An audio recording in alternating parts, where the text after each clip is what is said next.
Now that the La Plata Electric Association has decided to seek a hybrid power supply, what's next?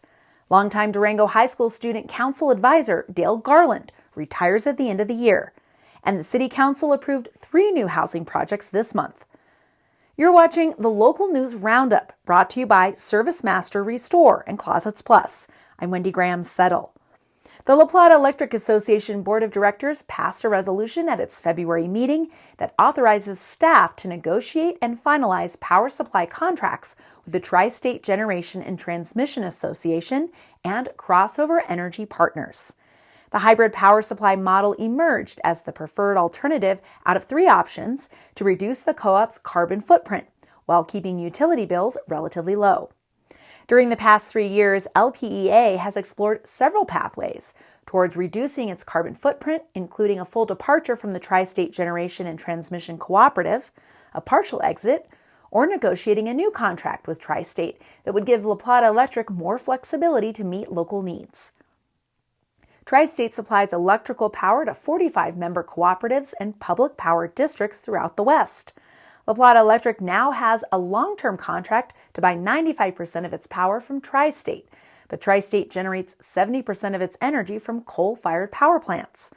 Although contract details haven't been finalized, the collaboration will allow La Plata Electric to purchase 50% of its power from Crossover Energy Partners and the other from Tri-State, while still taking advantage of Tri-State's transmission network. La Plata Electric expects an average savings of $7 million a year, an immediate 50% reduction in the co-op's carbon footprint, and an extra $1 million in education grant funds for the local community.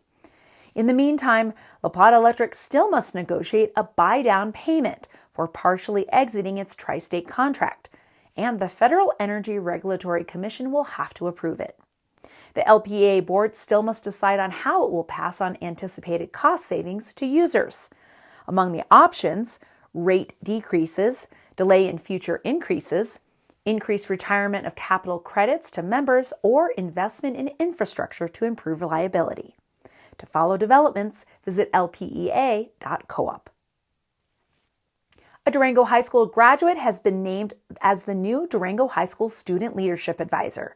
Michelle Flom will take over the position from longtime advisor Dale Garland, who retires this year. Garland, who is Dean of Students, has served as advisor to the Durango Student Council since 1996. Under his guidance, Student Council members have obtained the National Association of Student Councils Gold Council of Excellence recognition for 10 years in a row.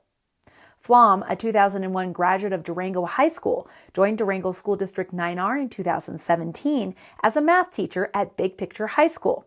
Since 2020, she's been teaching math in Durango High School's Elevation Academy, an in-school alternative education program.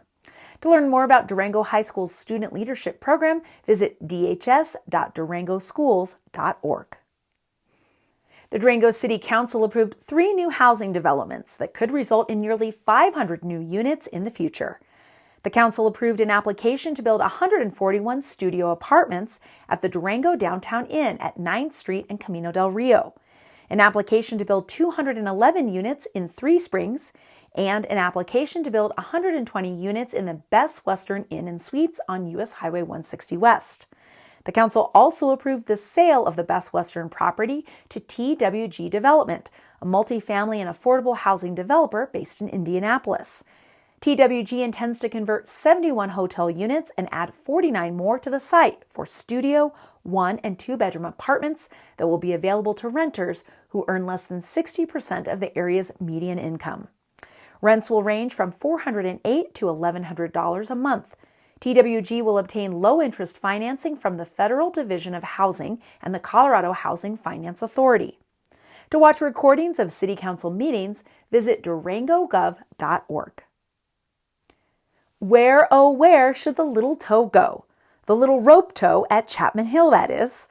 The Durango Parks and Recreation Department plans to replace the little toe at Chapman Hill in time for the 2023 ski season.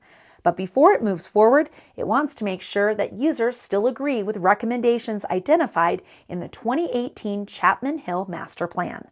The master plan recommends that the little toe, used mostly by beginner skiers, be converted to a magic carpet and be moved closer to the ice rink to open up the slope. To comment, send an email to rec@durangogov.org. Thanks for watching this edition of the Local News Network. I'm Wendy Graham Settle.